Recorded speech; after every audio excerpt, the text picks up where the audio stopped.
Summa idza shalla bil ijtihad ila jihatin lazimu i'adatul ijtihad idza arada sholatan ukhra. Fa in taghayyara ijtihadu shalla bisani wala ya'idu ma shallau bil awal. Tadi Bapak sholat duhur. Ketika sholat duhur Bapak berijtihad kayaknya ngadepnya sono. Begitu asar kayaknya tadi bukan ke sini nih. Gitu ya. Yang ditanya nggak ada. Ya, seperti semula, kayaknya bukan ke sini nih, ke sini gitu kan. Bapak milih yang pertama, yang kedua. Jadi ketika Bapak mau sholat asar, ya, Bapak pikirannya beda lagi, kayaknya Ka'bahnya bukan ke sini nih. Ya, maka Bapak mengikuti ijtihadnya yang kedua.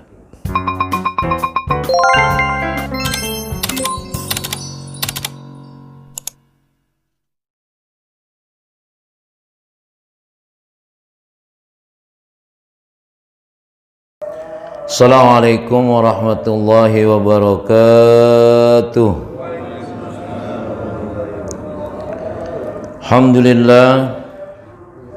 Alhamdulillahil qail fi kitabihil karim. A'udzu billahi minasy syaithanir rajim. Innamal mu'minuna alladzina idza dzukirallahu wajilat qulubuhum wa idza tuliyat 'alaihim ayatuhu zadatuhum imanan wa 'ala rabbihim yatawakkalun. Asyhadu an la ilaha illallah wahdahu la syarika lah wa asyhadu anna Muhammadan abduhu wa rasuluh. Allahumma salli wa sallim wa barik ala sayyidina Muhammad wa ala alihi wa sahbihi ajma'in, amma ba'du. Alhamdulillah, kita bersyukur kepada Allah Subhanahu wa Ta'ala dari berbagai nikmat yang Allah berikan kepada kita, dan alhamdulillah di tempat yang terbaik ini kita menikmati, mensyukuri apa yang Allah berikan kepada kita. Mudah-mudahan dari berbagai nikmat yang Allah berikan kepada kita pandai mensyukurinya dan mohon kepada Allah Subhanahu wa Ta'ala agar Allah tetap menjaga, mendidik kita, membimbing kita istiqamah dalam taat kepadanya. Salawat serta salam kita sampaikan kepada Nabi kita Muhammad sallallahu alaihi wasallam, Nabi yang menjadi uswah kita dalam menjalani hidup dan kehidupan ini. Jamaah yang dimuliakan Allah Subhanahu wa Ta'ala, ketika kita sholat sudah tentu harus menghadap kiblat. Pada keadaan tertentu kita tidak tahu mana arah kiblat. Kalau sudah masuk ke masjid sudah tentu jelas arahnya, di mana di situ ada tempat yang memang untuk menghadap ke kiblat. Maka ketika kita tidak mendapatkan atau tidak mengetahui mana arah kiblat, sebetulnya kalau sekarang sih sudah zaman canggih ya, sudah mudah diketahui. Tapi alatnya canggih, cuma orang yang belum canggih. Kullu balad lahu adillah tukhtassu bihi yu'rafu bihal qiblah. Ya. Sudah tentu setiap tempat, setiap negeri itu memiliki tempat untuk bisa menghadap ke kiblat. Di antaranya kalau dalam sholat seperti sekarang ini kita melihat mihrab yang ada, itu menunjukkan ke arah kiblat. Atau dengan alat yaitu namanya al-busholah, yaitu kompas. Sekarang bagaimana ketika kita mau sholat tapi kita tidak tahu mana arah kiblat ini? Hal itu terjadi bisa jadi karena memang cuacanya gelap. Walaupun sekarang ini kita sudah tidak pandai melihat waktu sholat dari matahari ya. Jadi sebetulnya kan waktu-waktu dalam ibadah itu dilihatnya dari matahari. Sekarang sudah ada jam, sudah ada arah kiblat dengan alat-alatnya. Tapi ketika itu bisa jadi kita tidak mendapatkan pengetahuan untuk kita melaksanakan ibadah sholat. Maka apa yang harus kita lakukan? Fa in lam yajid man yas'alu ijtihada wa shalla ilal jiha allati adda'an ilaiha ijtihaduhu wa sholatahu sahihah wa la i'adatu alaihi. Ketika kita mau sholat, kita tidak tahu arah kiblat kemana, dan terus juga tidak ada yang kita tanya. Ya, mungkin Bapak yang sudah pernah pergi ke negara kafir kasarnya, yang minoritas Muslim, ya, kita sedikit mendapatkan kesulitan untuk mengetahui arah kiblat ketika kita mungkin tidak membawa alat. Apa yang harus kita tanyakan? Bertanya kepada orang lain yang bisa jadi mereka terbiasa sholat di tempat itu. Tapi ternyata nggak ada juga yang bisa ditanya. Kalau itu terjadi, maka kita berijtihad. Ya. Wa shalla ilal jiha allati addahu ilaiha ijtahadahu wa sholatahu sahihatan ulai adata alaihi. Berijtihad kayaknya kiblatnya ke sana. Karena tidak ada petunjuk. Mungkin ketika di hotel, di tempat mana ada petunjuk panah arah kiblat. Tapi ketika itu tidak ada. Dan tidak ada orang yang bisa ditanya. Ya udah putuskan kayaknya gitu. Ya. Kayaknya arahnya ke sini misalkan. Ya sudah. Lakukan, itu namanya ijtihad. Ya. Kita memastikan apa yang kita mau lakukan inilah arahnya. Walau tabayyana lahu khata'uhu ba'dal faragh minas shalah. Setelah sholat baru ada orang yang ngasih tahu. Bapak tadi arah kiblatnya bukan ke situ, ke sini. Oh. Nah, kalau terjadi seperti itu, sholat lagi apa enggak? Bapak tadi berijtihad nih ya, arahnya ke sini. Ya. Setelah selesai sholat, ada orang yang lihat. Oh, Bapak tadi kiblatnya bukan ke sini, ke sini. Tapi Bapak sudah selesai sholat. Pertanyaannya, sholat lagi apa enggak? Kalau kasus itu terjadi, tidak perlu i'adah, tidak usah mengulangnya. Itulah hebatnya ijtihad.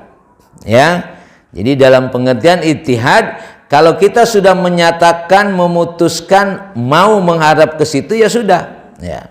Hatta walau tabayyana khata'uhu ba'dal faragh minas shalah. Ya. Ketika kita selesai sholat, ternyata ada yang ngasih tahu. Fa in tabayyana khata' isnani as-shalah istadara ilal qiblah wa la yaqta' salatahu. Ketika itu Bapak sedang sholat, menghadap, menurut Bapak arah kiblatnya misalkan ke sana. Ya. Tapi kata orang lain, Pak bukan ke situ, ke sini. Bapak langsung belok aja. Nggak usah berhenti sholatnya, langsung. Ya. Jadi begitu kita ngadep sana, Pak arah kiblatnya salah, ke sebelah kanan, langsung aja belok. Tidak usah membatalkan sholat. Bahkan sampai ada begini, orang pertama ngasih tahu ke sini, Pak bukan ke sini, ke sana. Bapak ngikut dah. Datang lagi orang, Pak bukan ke situ, ke sana, muter aja tuh. Ya. Bisa saja terjadi. Karena kita bukan orang situ, percaya kepada orang situ, andaikan terjadi gitu kan. Ya. Karena bisa jadi kan apa yang kita hadapi seperti itu. Artinya ketika kita berijtihad menghadap kiblat tadi, lalu ada orang yang mengasih tahu bukan ke situ, ke sini, ikuti dia. Dan ketika itu tidak perlu membatalkan sholat. Wala yaqta' salatahu, nggak perlu dibatalkan.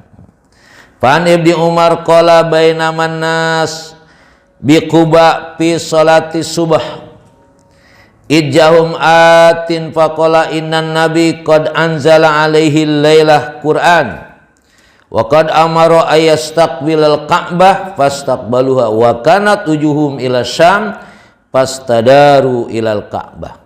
Kan sebelumnya Nabi sholatnya menghadap mana?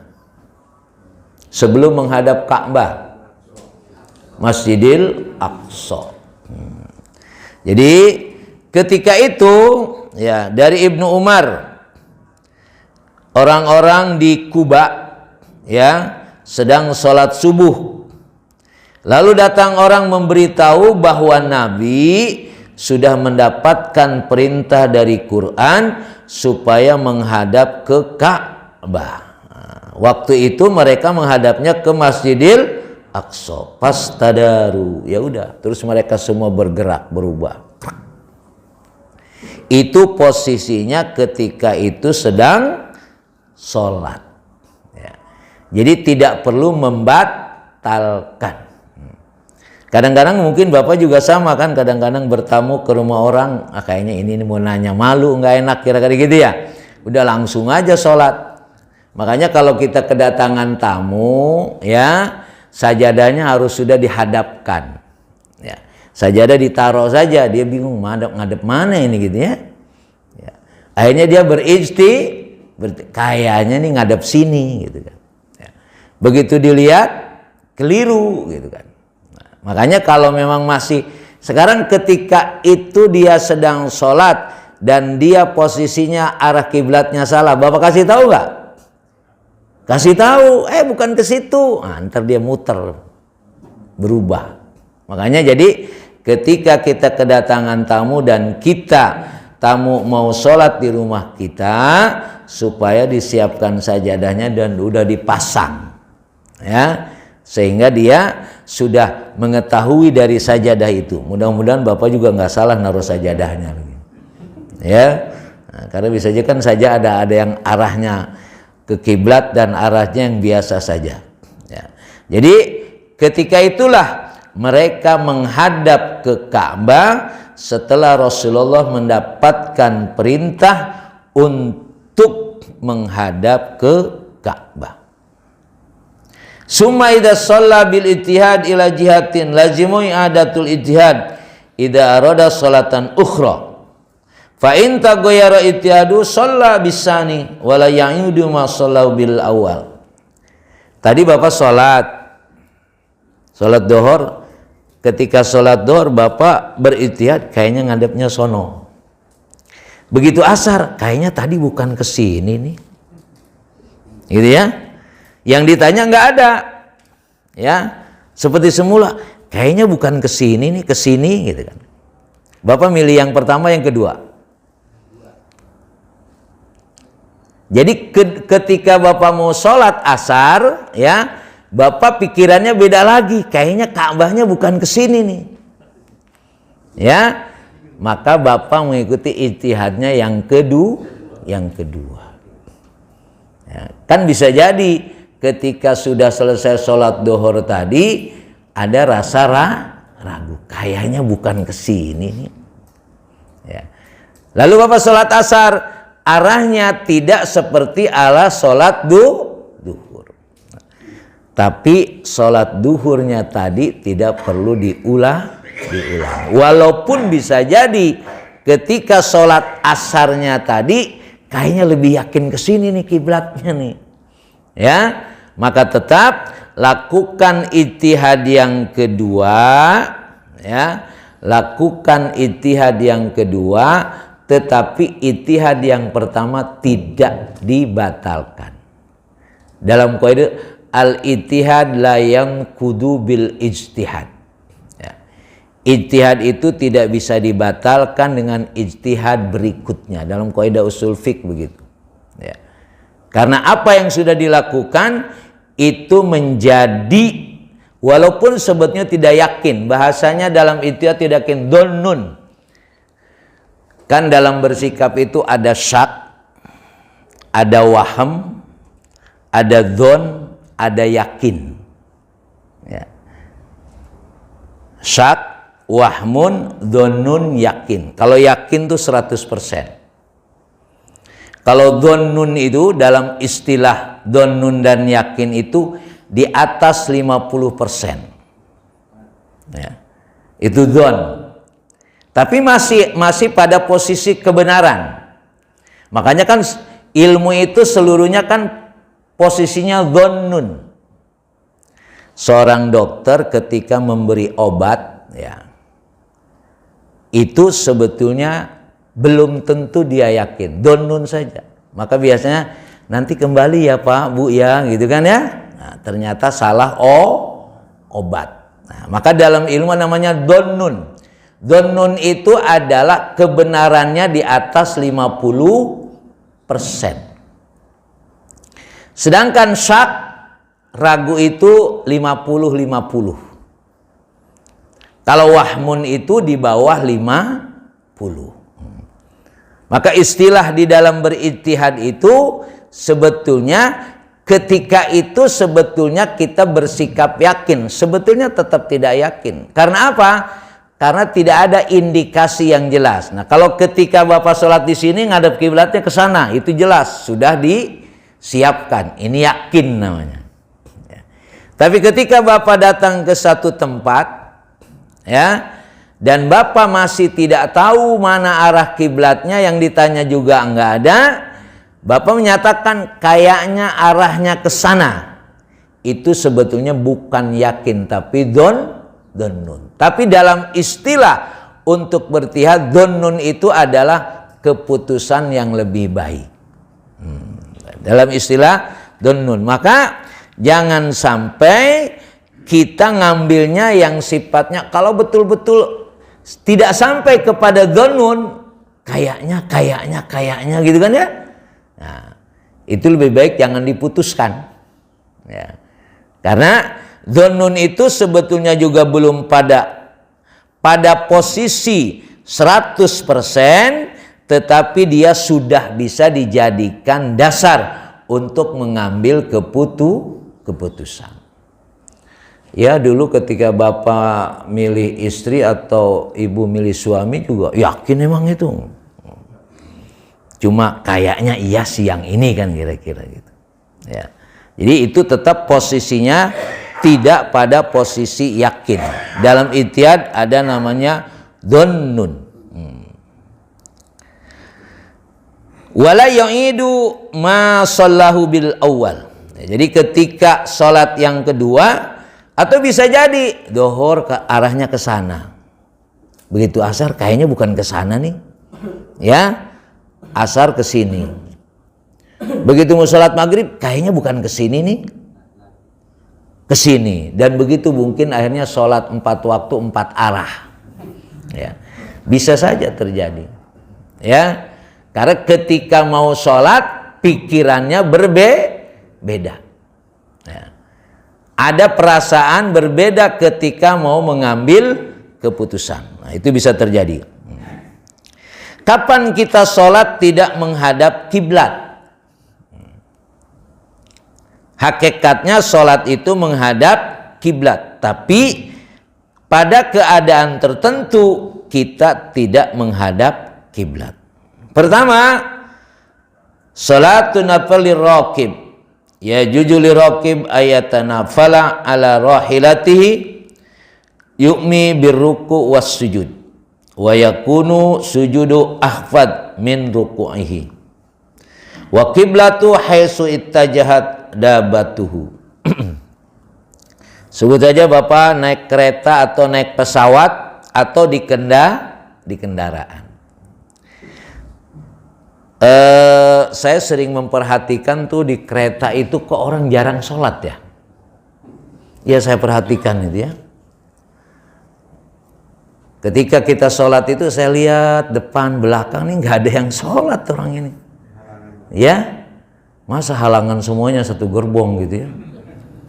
Ya makanya tetap Pak, bagaimanapun keadaannya, sholat itu tidak boleh ditinggalkan.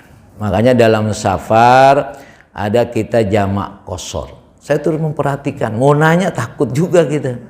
Ya, saya sering pergi dengan naik kereta itu kok saya perhatikan kok orang nggak jarang sholat. Nah, ketika di kereta itulah ya kita melaksanakan sholat sesuai dengan kursi yang ada saja sudah. Menghadap seperti posisinya begini, kiblat ke sana kan, seperti kita tahu kiblat ke sana. Tapi posisi duduk kita begini ya sudah, sesuai dengan posisi kita menghadapnya. Ketika itu kita tetap niatnya menghadap kiblat. Ya. Cuma bedanya apa kalau kita posisinya sedang duduk? Ya. Antara ruku dan sujudnya beda. Mungkin kalau ruku begini, sujud begini. Ya. Ada tempat kalaupun di kereta atau juga mungkin di kapal laut itu bisa berdiri, cuma goyang-goyang. Ya, maka lebih baik duduk. Ketika duduk tadi yang membedakan adalah posisi ruku dan sujud.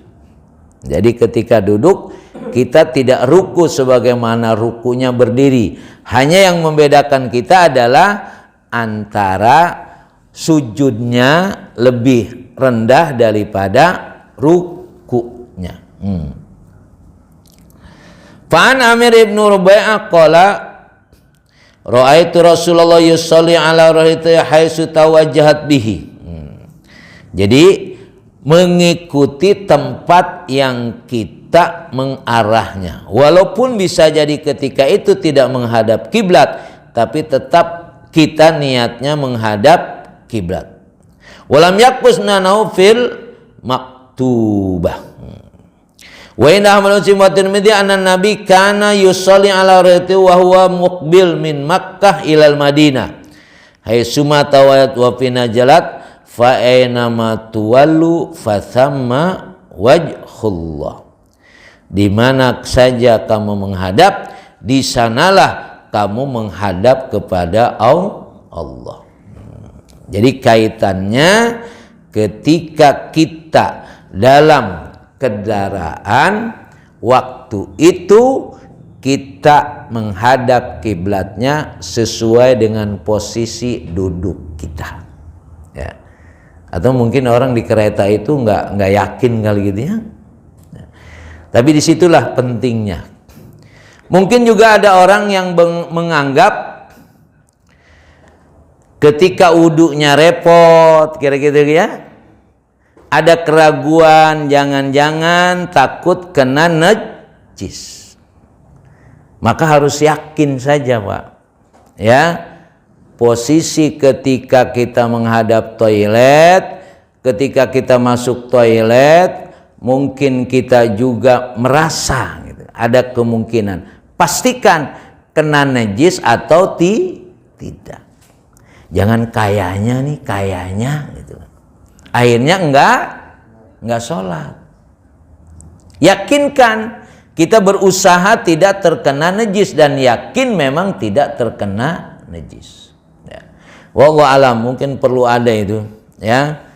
Ada mahasiswa enggak kalau perlu ditanya orang adakan apa namanya tuh penelitian tuh, beberapa orang ditanya ini kok enggak pada sholat gitu. Ya saya perhatiin hanya beberapa orang dari satu gerbong itu. Ya. Padahal perjalanannya ya kalau misalkan Jakarta Malang saja itu 12 jam. Ya. Paling tidak ada sholat antara maghrib dan isya. Maksud saya adalah dalam posisi safar kita tidak boleh meninggalkan sholat, ya. Walaupun memang dalam posisi safar ada kesulitan, ada masyaqqah, ya. Makanya dalam posisi safar syariat memberikan peluang kepada kita namanya rukhsah, ya. Rukhsah itu keringanan. Makanya sholat itu tidak mungkin ditinggalkan dalam kondisi apapun, ya, termasuk ketika kita sakit. Kalau masih bisa ngebedain 50.000 sama 100.000 berarti masih sholat, ya. Tapi kalau udah 100.000 nggak tahu, 50.000 nggak tahu, itu udah lain dah itu, ya. Itu untuk membedakan posisi kita ketika kita masih mengetahui bisa membedakan, maka wajib sholat. Kanu yusalluna fi rihalihim wa dawabihim haitsu ma tawajjahat. Ya, jadi mereka melaksanakan sholat itu tergantung daripada arah kendaraan yang mereka duduki. Ya. Jadi masya Allah, ya, syariat sangat-sangat luar biasa. Yang jelas amalan sholat itu tidak ada alasan untuk ditinggalkan. Walaupun sholat itu mudah diamalkan juga mudah ditinggalkan. Apa susahnya sholat? Enggak. Ya, sholat cuma ruku sujud seperti itu, bacaannya ya sama. Yang beda apanya? Niatnya aja. Prakteknya semua sama, Dhuhr sama asar sama maghrib sama subuh, kan yang membedakan apa? Niatnya saja. Mau cepat mau lambat boleh. Mau cepat ya udah baca Fatihah saja, nggak usah baca surah. Ya. Jadi cuma tadi, makanya kenapa sholat itu sampai Rasulullah menggambarkan, memerintahkan muru auladakum bis-shalah wa hum sab'us sinin. Suruhlah anak kamu sholat ketika mereka umur 7 tahun. Berarti sebelum 7 tahun sudah mereka bisa sholat. Nah kalau dari umur segini aja tidak diperhatikan, ya ada kesulitan nanti, ya. Padahal tidak ada alasan untuk meninggalkan sholat. Sholatul mukrih wal marid wal khaib. Tadi kita boleh tidak menghadap kiblat karena di kendaraan. Dalam posisi apa lagi kita boleh tidak menghadap kiblat? Kita boleh tidak menghadap kiblat ketika al khaib wal mukrih wal marid. Yajuju lahum as-shalah li ghairil qiblah idza azizu an istiqbaliha. Kalau kita dalam posisi ketakutan, dalam perang itu bisa saja akhirnya sholat tidak menghadap kiblat. Ada kemungkinan. Kalau Bapak sedang sholat, kan nanti sebenarnya di dalam ada namanya sholatul khauf. Sholatul khauf itu sholat berjamaah ketika dalam posisi perang. Makanya Pak, dalam posisi perang aja tetap dianjurkan berjamaah. Namanya sholatul khauf. Ada aturannya, ada teknisnya itu. Ya. Nah kalau kita dalam posisi merdeka seperti ini, lalu kita tidak sholat berjamaah itu, ayat umatin hada, sebetulnya ente umat siapa sih? Ya, dalam posisi perang saja Rasulullah memerintahkan kita untuk sholat berjamaah. Nah kalau dalam posisi tidak perang, lalu kita tidak berjamaah, ayat umatin hada, sebetulnya ente umat siapa nih? Ngakunya umat Nabi Muhammad. Kalau dalam posisi perang saja suruh berjamaah, dalam posisi merdeka, dalam posisi aman, kok tidak sholat berjamaah? Nah. Jadi al-khaib, ya, wal mukrih, atau dalam sholat orang yang mukrih, yang orang, ada riwayat orang kerja di negara kafir tidak boleh sholat. Kalau ketahuan sholat dia pasti dipecat. Akhirnya sholatnya di toilet. Boleh nggak? Ya boleh, itu dalam posisi Darurat. Kan nggak ada orang berpikir di toilet sholat. Sampai begitu. Ya. Itu posisinya karena kalau dia sholat pasti dia dipecat. Tapi bagaimanapun dia tetap harus sholat. Maka sampai ada akhirnya kan kalau toilet di sana rada cakepan ya. Ya, artinya masih ya soal memang tidak boleh dalam sholat, tapi ketika posisi itulah dan mungkin di dalam toilet sendiri dia tidak menghadap kiblat karena posisinya sulit. Nah, makanya ada kaidah umum itu ad-daruratu tubihul mahdzurat. Keterpaksaan itu akhirnya membolehkan yang tidak boleh jadi boleh. Cuma jangan kaidah itu jangan disalahgunakan gitu kan. Biar menang jadi presiden akhirnya apa boleh buat. Gitu ya. Jadi memang ada kaidah seperti itu ya. Kita makanya tidak ada alasan untuk tidak melaksanakan apa yang Allah perintahkan. Tinggal nanti kondisinya seperti apa kayak tadi. Sampai akhirnya ada orang sholat di dalam toilet bahkan sudah tidak berpikir kiblat mana arah kiblatnya. Nah, posisi inilah masih tetap dibolehkan. Ya. Karena dalam teori kaidah hukum juga al-hukmu yaduru ma'al illati wujudan wa adaman. Saya harus sholat. Kalau saya sholat ketahuan bos saya pasti dipecat. Ya sudah, saya sholat di dalam toilet. Ngadep kiblatnya mana? Mana ada di toilet arah kiblat? Nggak tahu. Ya sudah, dia melakukan sesuai dengan yang dia bisa lakukan. Itu namanya kondisi. Ketika itulah kita tidak menghadap kiblat atau melakukan di mana tempat sholat itu sebetulnya secara hukum asalnya tidak boleh. Tapi karena darurat, ya, darurat itu pengertiannya yang sederhana dipahami.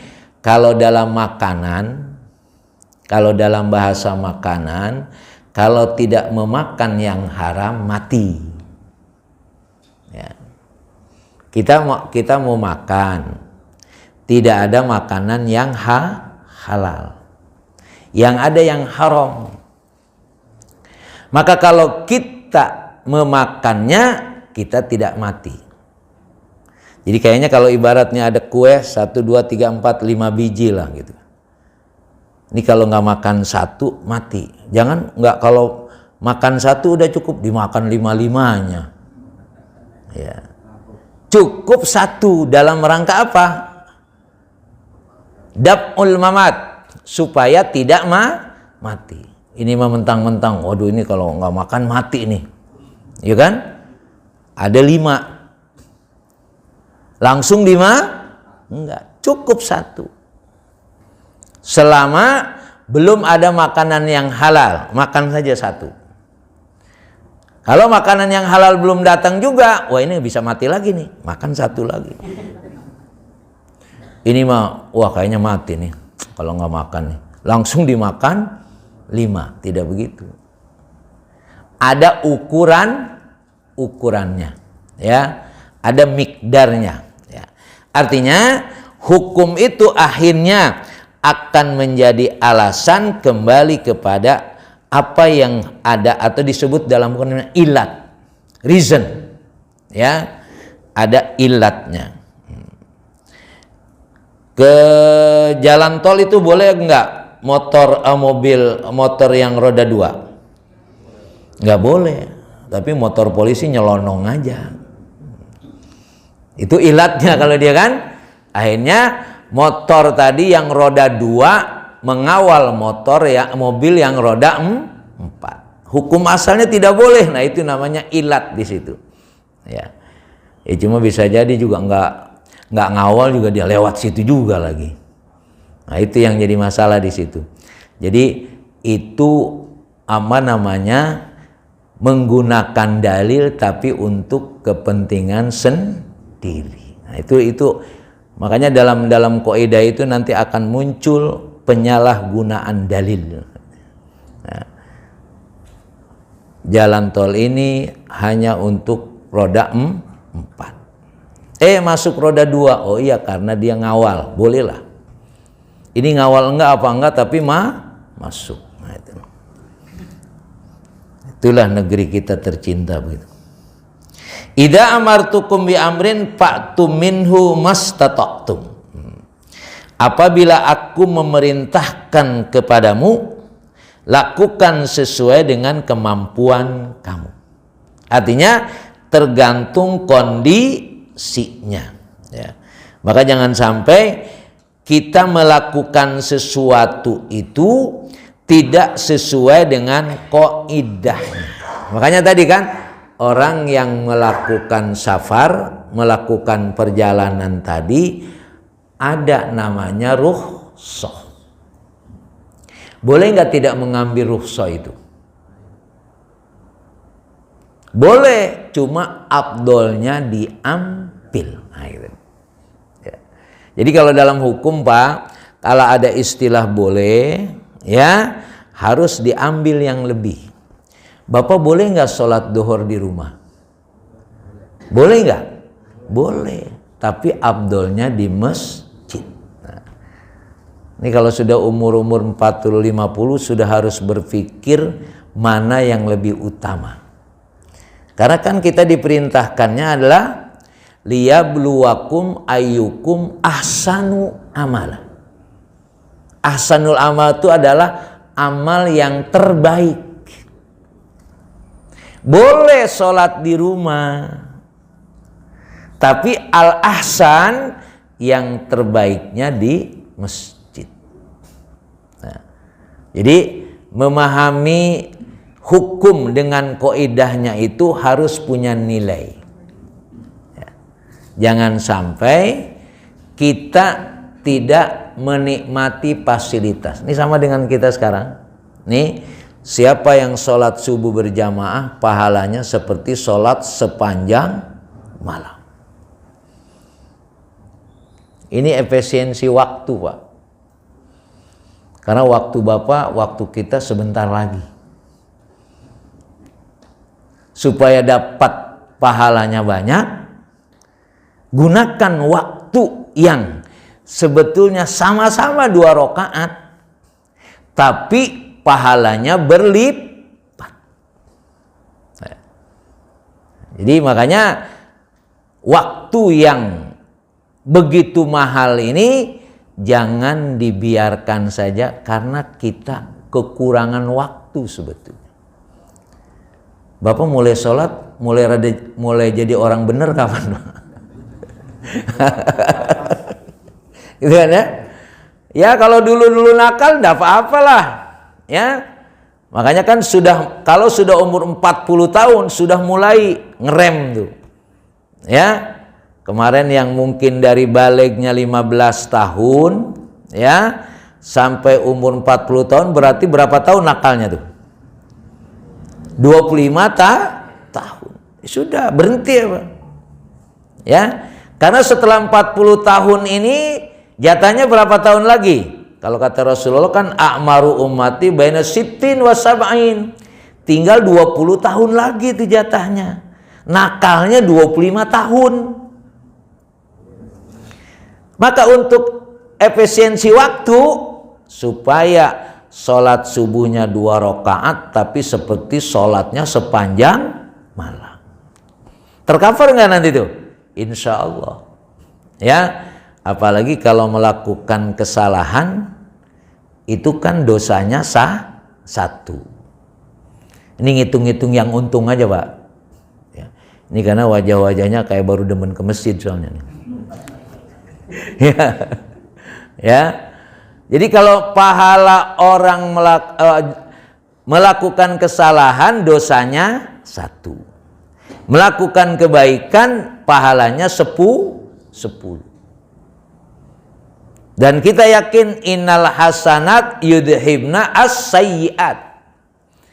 Kebaikan-kebaikan itu akan menghilangkan keburukan. Makanya waktu yang terbaik kapan? Ya hari ini. Yang kemarin udah lewat. Besok subuh lagi enggak? Belum tentu, kan begitu. Ya. Makanya hadal yaumul khair. Hari ini hari yang terbaik. Jangan gunakan hari ini. Nanti kita siapkan niat sholat duhur berjamaah.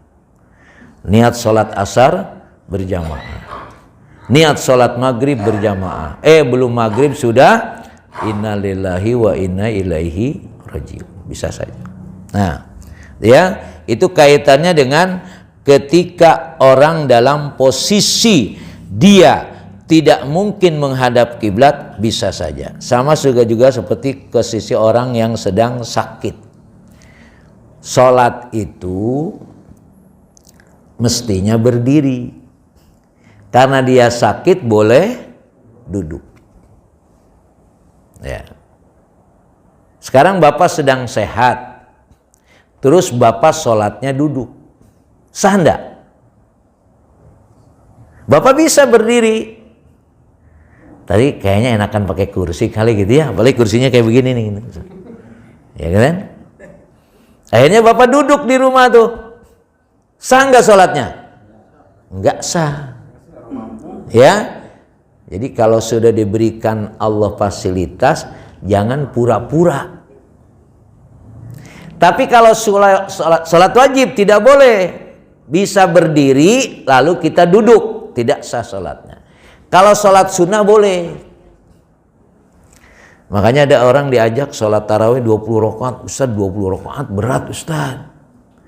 Kenapa? Kita kan udah tua, ya udah pakai kursi aja kalau gitu.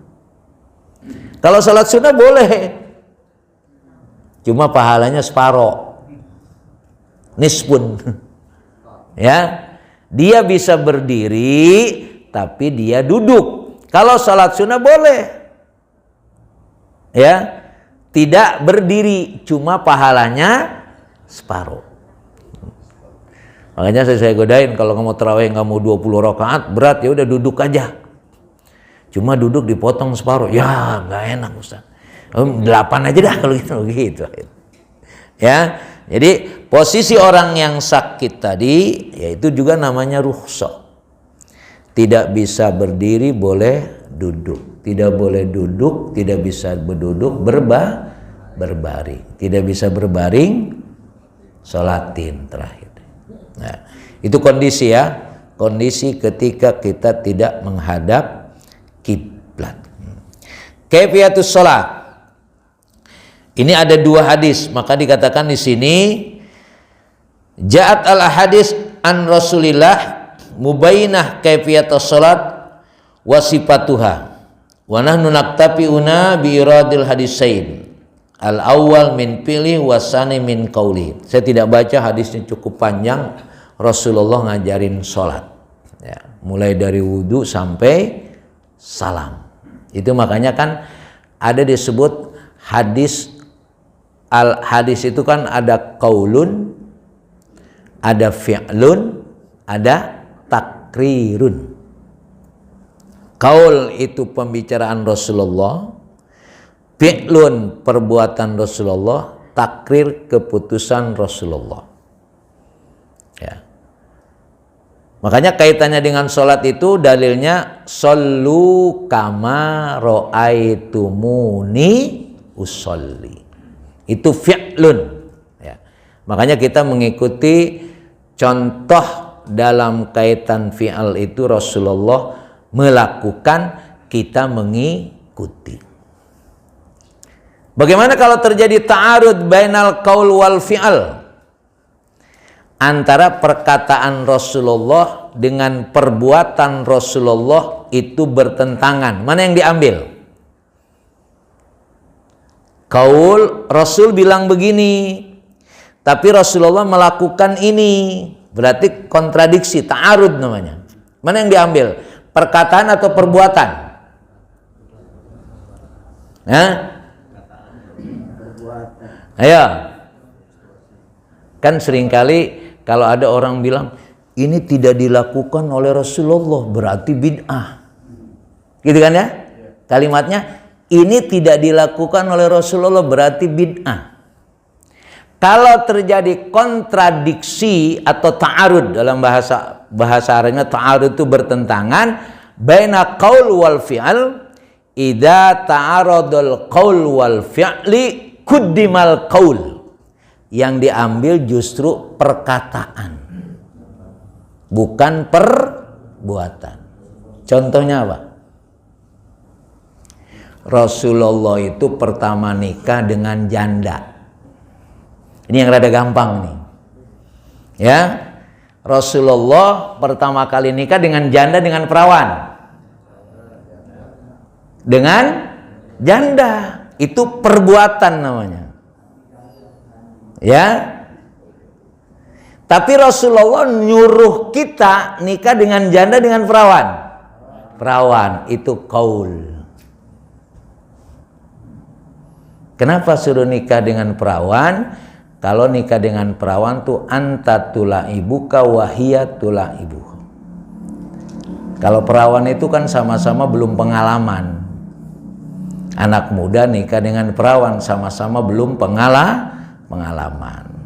Makanya ada istilah ente bercandain dia, dia juga bercandain ente. Kalau sama janda mau udah pengalaman lama amat kan. Itu namanya ta'arud. Ya. Jadi kalau ada yang bilang ini tidak dilakukan oleh Rasulullah bid'ah, nah itu senjatanya itu. Tidak berarti yang tidak dilakukan oleh Rasulullah bid'ah. Ente nikah dengan janda, dengan perawan. Perawan bid'ah ente. Iya. Karena Rasulullah nikahnya dengan janda. Tapi Rasulullah memerintahkannya kepada kita nikahnya dengan perawan. Jadi yang bilang kalau gitu ngikuti sunnah Rasul, saya udah nikah dengan perawan, dengan janda belum. Enggak, tidak begitu. Ya, karena memang kalau perbuatan dengan perkataan itu terjadi ta'arud, quddimal qaul. Yang diambil perkataan, bukan perbuatan. Jadi di sini menjelaskan tentang proses mengajarkan sholat. Tapi satu hari Rasulullah mendapatkan ada orang yang sholat. Ya, ada orang yang sholat. Ketika itu kata irji fasolli fa innaka lam tusolli. Rasulullah melihat orang sholat. Begitu selesai, sholat lagi ente. Udah gitu selesai sholat, ya disuruh 3 kali sholat. Maka kata siapa? Kata orang tadi, idza kumta ila sholat. Dia sudah 3 kali sholat. Habis itu, ya memang saya bisanya begini. Ya, saya sholat bisanya begini. Akhirnya, Rasul mengatakan, idza kumta ila sholat fakabbir sumakro matesma. Karena Pak, ada orang yang sholat, dalam sholatnya mencuri. Ya, syarik fis sholah. Dia mencuri dalam sholat. Ada Pak? Ada. Apa maksudnya asyarik fis sholah? Dia rukunya belum sempurna, sudah bangun dari ruku. Bangun dari ruku, belum sempurna berdirinya, sudah sujud. Itu pencuri dalam sholat. Ada anekdot teman saya tuh koruptor tuh sebenarnya jangan yang lagi sholat suka curi juga kali itu. Makanya kalau koruptor suruh sholat, sholatnya bener apa enggak itu. Jangan-jangan lagi sholat juga dia mencuri karena tadi rukunya belum sempurna sudah bangun. Bangun dari ruku belum sempurna sudah sujud, dan begitu berikutnya. Nah, inilah riwayat yang menjelaskan. Maka akhirnya kata Rasul, idza qumta ila shalah fakabbir sumakro matayassara ma'aka minal Qur'an, sampai akhir. Ya. Ini menunjukkan bahwa ada orang yang sholat tetapi dia tidak mengikuti sesuai dengan aturannya. Salah satunya tadi, yaitu dia mencuri dalam sholat. Saya tidak tahu kalau yang dulu kan ada yang sholat tarawih 5 menit apa 10 menit? 10 menit ya? Itu yang blok gitu. Ya, yang begitu itu kan ya? Itu apa namanya? Sholatnya itu tapi pencuri semua itu, tapi itu berjalan luar biasa. Mencuri barang-barang memang lebih gampang kali ya. Ya, sudah berjalan lama. Nah, kaitannya dengan sholat dan Rasulullah, ya, ini memberikan satu gambaran kepada kita bahwa di mana manusia itu, ya, kata Rasulullah, ini kaitannya dengan bagaimana Rasulullah menghormati umatnya yang tidak ketemu dengan Rasulullah. Hum nasum min afya'in nas wa tawazza'ul qabail lam tusalli bainahum arhamu mutaqaribah tahabu fillahi wa tasafu yad'ullahu lahum yaumal qiyamah manabiru min nurin fayajlisu 'alaiha fayaj'alu wujuhahum nuran wa siyabuhum nuran wa yafza'un nas yaumal qiyamah wa la yafza'una wa hum Allahu alladzina la khaufun 'alaihim wa lahum yahzanun. Jamaah yang dimuliakan Allah Subhanahu wa taala, ada kebanggaan dari Rasulullah karena ada manusia tidak jadi nabi dan tidak menjadi syahid. Kita ini kan nabi juga enggak, matinya syahid juga belum tentu. Ya. Kalau sangit sih nggak tahu juga saya. Ya. Tapi Rasulullah mengatakan ada umat yang mereka itu luar biasa. Terjadinya umat luar biasa itu kenapa? Tahabu fillah wa tasofu. Karena mereka saling mencintai Allah dan berbaris pada saf. Inilah harapan kita, Pak. Kita ini nabi juga bukan, ya. Mati syahid belum tentu. Maka jadikanlah dalam ibadah sholat ini saling mencintai dan selalu berjamaah. Walaupun saya belum melihat sholat berjamaah itu kita menyatukan hati, belum. Justru yang terjadi kan kalau orang sholat berjamaah, assalamualaikum terus kabur aja. Yang di sebelah kanan siapa, yang di sebelah kiri siapa. Tapi kalau sudah kalau sudah sering kali berjamaah di sini kan saling mengenal. Ini sebetulnya yang perlu kita jadikan model hidup kebersamaannya. Apalagi habis ini ada makan nggak habis ini? Ada. Nah, biasanya yang lebih kentalnya pas makannya. Yang lebih kental lagi habis makan ngerokok sama ngopi. Oh, itu lebih lama lagi tuh. Itu yang begitu tuh lebih akrab ternyata itu. Jadi bukan jamaah sholatnya yang bikin akrab, jamaah ngisepnya yang lebih akrab. Padahal targetnya di dalam kehidupan berjamaah ini adalah ketika kita berjamaah itu kita ada ta'liful qulub. Makanya saya sering bilang kan, ini sebetulnya jamaah al-barakah ini yang mana yang benar-benar jamaah al-barakah 5 waktu. Kalau yang lain-lain kan cuma numpang aja nih. Ya, kebetulan numpang sholat subuh berjamaah, lagian enak di sini mah habis ngaji ada makan kan gitu kan. Gitu kan. Harus dipastikan, ya. Inilah yang dikatakan Rasulullah. Memang mereka menjadi kehidupan bukan nabi, bukan syuhada, tapi kehidupan yang luar biasa karena dalam ibadahnya mereka selalu saling mencintai. Wallahu a'lam bishawab. Assalamualaikum warahmatullahi wabarakatuh. Terima kasih Kiai.